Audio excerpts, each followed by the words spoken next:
Hello friends, welcome to my new video. Friends, आज का video बहुत ही महत्वपूर्ण है क्योंकि आज हम बात करने वाले हैं कोहलबर्ग के नैतिक विकास के सिद्धांत के बारे में, जो एमपीटेट और सीटेट जैसे एग्जाम में बहुत ही इंपॉर्टेंट टॉपिक रहा है। तो बिना किसी देरी के शुरू करते हैं आज का ये वीडियो। कोहलबर्ग का नैतिक विकास का सिद्धांत। कोहलबर्ग अमेरिका के एक मनोवैज्ञानिक थे जिन्होंने नैतिक विकास का सिद्धांत प्रतिपादित किया था। दोस्तों, ये इंपॉर्टेंट है कि कोहलबर्ग कहाँ के वैज्ञानिक थे और उन्होंने कौन से विकास का सिद्धांत दिया था। उन्होंने दिया था नैतिकता। यह वह गुण है जिसमें हमें सही और गलत की पहचान होती है और सामाजिक परिवेश से ही नैतिकता और अनैतिकता को जानता है।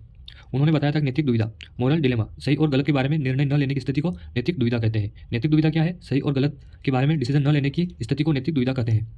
अगला है नैतिक तर्कणा, मोरल रीजनिंग, सही और गलत के बारे में डिसीजन लेने की प्रक्रिया को नैतिक तर्कणा कहते हैं।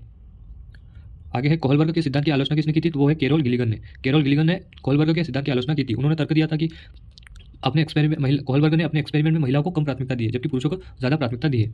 उन्होंने तर्क दिया था कि पुरुषों की नैतिकता का आधार न्याय है, जस्टिस है, बल्कि जबकि स्त्रियों की नैतिकता का आधार देखभाल है। उन्होंने बताया था कि पुरुषों की नैतिकता का आधार क्या है? न्याय है, जबकि स्त्रियों की नैतिकता का आधार केयर, देखभाल है। मेल फीमेल की मोरल रीजनिंग में कल्चर के डिफरेंस को इंपॉर्टेंस नहीं दी है। कोहलबर्ग ने नैतिक विकास के 3 लेवल बताए थे। तो कोहलबर्ग ने नैतिकता के 3 स्तर बताए थे। चलिए देखते हैं कौन कौन से हैं। पहला है प्राक रूढ़िगत नैतिकता का स्तर, प्री कन्वेंशन लेवल। यह होती है 4 से 10 वर्ष की। इस अवस्था में नैतिकता शून्य होती है, यानी बच्चे को सही गलत के बारे में पता नहीं होता है। इस अवस्था में नैतिक तर्कना दूसरे लोगों के मानकों के अनुसार होती है। वह दूसरे लोगों को देखकर सीखता है। इस अवस्था को 2 भागों में बांटा है, दंड और आज्ञा पालन उन्मुखता। इसमें बच्चे को नैतिकता की सजा और आज्ञा पालन पर आधारित होती है। जब इसने चोरी की तो बच्चों ने सोचा अगर वह चोरी करेगा तो उसे भी सजा मिलेगी। दूसरा है साधनात्मक सापेक्ष तथा उन्मुखता। इस अवस्था को जैसे को तैसा भी कहा जाता है क्योंकि इसमें जैसा व्यवहार कोई उसके साथ करेगा वैसा ही वह खुद भी करेगा।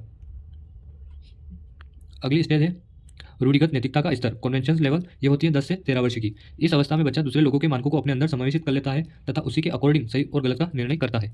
इस अवस्था को भी 2 भागों में बांटा है। पहला है अच्छा लड़का या अच्छा लड़की बनने की उन्मुखता, दूसरों के साथ भला बनाकर उन्मोदित अर्जित करता है। दूसरा है कानून एवं व्यवस्था उन्मुखता। इसमें बच्चा कानून तथा सामाजिक व्यवस्था को बनाए रखने की भावना विकसित करता है। अगली स्टेज है उत्तर रूढ़िगत नैतिकता, पोस्ट कन्वेंशनल लेवल। 13 वर्ष के ऊपर की होती है। इसमें निर्णय खुद से लिए जाते हैं, ना कि समाज के जरिए कि क्या सही है और क्या गलत है। इसको 2 भागों में बांटा गया है। पहला है सामाजिक अनुबंधन उन्मुखता और दूसरा है सार्वभौमिक नैतिकता सिद्धांत। पहला देख लेते हैं। इसमें किशोर यह मानते हैं कि नियम लोगों के लिए भले ही है, अगर किसी नियम से किसी का नुकसान होता है तो ऐसे नियमों को तोड़ देना चाहिए। और दूसरा भाग है सार्वभौमिक नैतिक सिद्धांत उन्मुखता। इसमें किशोर दूसरों के विचारों से नहीं बल्कि अपने खुद के मानकों के अनुसार व्यवहार करता है। इसमें किशोर दूसरों के फायदों के लिए अपनी जान पर भी खेल जाते हैं।